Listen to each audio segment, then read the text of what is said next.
Your turn to Press TV, and time now for the News Review program. The Russian Foreign Minister says that the U.S. and NATO are militarizing Southeast Asia in order to contain the interests of Russia and China in the Asia-Pacific. Sergei Lavrov says that the Western states are trying to master the Southeast Asia region. According to the Russian minister, Washington's Indo-Pacific strategy is meant to bypass the structures for regional cooperation. Lavrov was speaking after attending the summit of the Association of Southeast Asian Nations in Phnom Penh, Cambodia. He will also head to the Russian delegation on the upcoming summit of the G20 countries in Bali, Indonesia. U.S. President Joe Biden had told ASEAN leaders that Washington is committed to building an Indo-Pacific that's free and open. Moscow and Beijing, however, view the U.S. presence in the region as a threat. Okay, to get some insight, I'm joined by a couple of our guests. Barry Grossman is an international lawyer. He's joining me from Bali. Also with us is Marcus Papadopoulos, historian, political analyst, and author in London. Welcome to the show, gentlemen. So, Barry, tell us about the reasons why Moscow should feel threatened by U.S. strategy regarding the Indo-Pacific.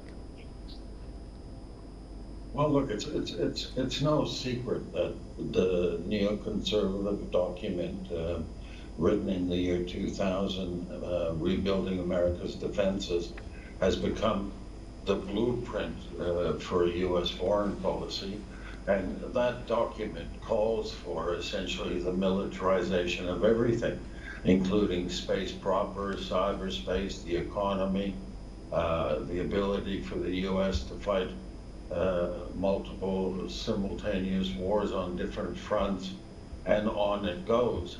At the same time, we've seen what they initially called a cautious engagement with Myanmar, and in the aftermath of what took place, the horrors visited upon the Rohingya people, we haven't really seen any great commitment on the part of the United States to correcting the horrible situation and its participation in Myanmar. And of course, throughout the region, the U.S. has always had a very substantial footprint, not least of which is in Thailand. More recently, under the current Indonesian president, this president has prided himself on what he says is his achievement to have the rest of the world finally at last listen to Indonesia, although I don't really know where that's coming from. The simple fact is that the pivot to Asia started a long time ago under Clinton's reign as the Secretary of State. The U.S. has been busy engineering conflicts throughout the Middle East and West Asia, while challenging other players here in Southeast Asia and Asia proper. It's no secret that the U.S., whichever side of politics you care to listen to, is extremely hostile towards China, extremely hostile towards Russia, extremely hostile towards Iran. And so you'd be hard-pressed not to say that the comments of Foreign Minister Lavrov are self-evident. Moreover, the United States is not part of the existing policy-making framework in Southeast Asia, which is done both domestically and through the ASEAN group of countries. Back when that was first established, of course, Australia tried to strong-arm its way into the group, only to be rebuffed as a result of Dr. Mahathir's position in Malaysia, which was embraced by the group. But it's the ASEAN group that, for lack of any other mechanism, is involved in setting regional policy for member countries in Southeast Asia, not the United States. But of course, the United States has a very strong footprint. It dominates the airwaves. It advances all manner of social engineering program, controls the news, is fully committed to stealing data from anybody who goes online, and has even been found eavesdropping electronically on the First Lady's personal mobile phone here in Indonesia when President SBY was still in power. So the concerns expressed, especially when we consider what's going on in the Ukraine right now, I think are self-evident, and they're very well made.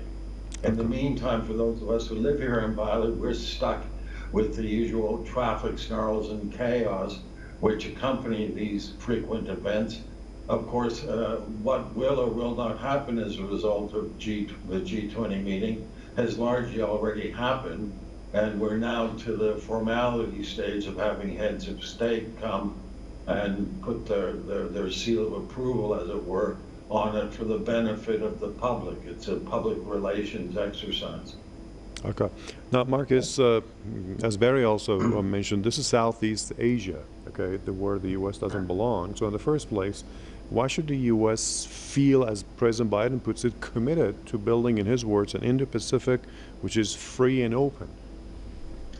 NATO expansion to Central Europe, Eastern Europe, and to the former Soviet Union, the engineered coup in Kiev in February of 2014, the supply of vast amounts of money and weaponry to the Ukrainian government since the 24th of February of this year, the intensive militarification, the intensive increase in America's military presence in Southeast Asia and also in the Far East, specifically adjacent to Russia's Kamchatka Peninsula, the vilification and demonization of Russia and China, the construction and activation of a missile system in Eastern Europe and in South Korea,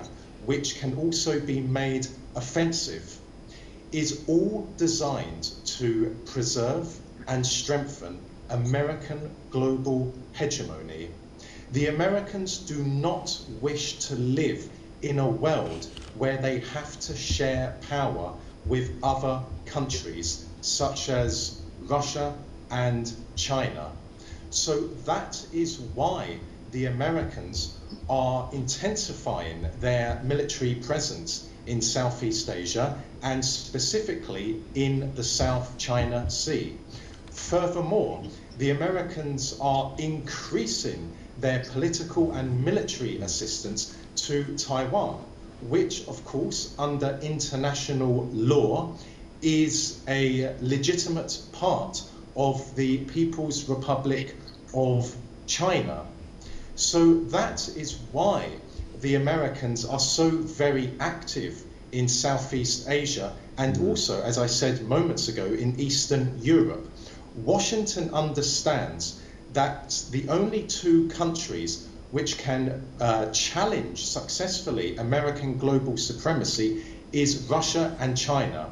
Russia is the only country in the world that can match the Americans in military and in nuclear terms. Indeed, Russia is the only country in the world that can literally annihilate America.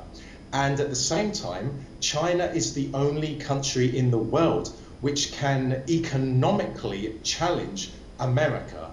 So the Americans are attempting to isolate Russia in Eastern Europe and are attempting to isolate China, and they are also attempting to isolate Russia in the Far East. That is why the Americans are pouring vast amounts of weaponry into Ukraine and into Southeast Asia to preserve and strengthen American global hegemony.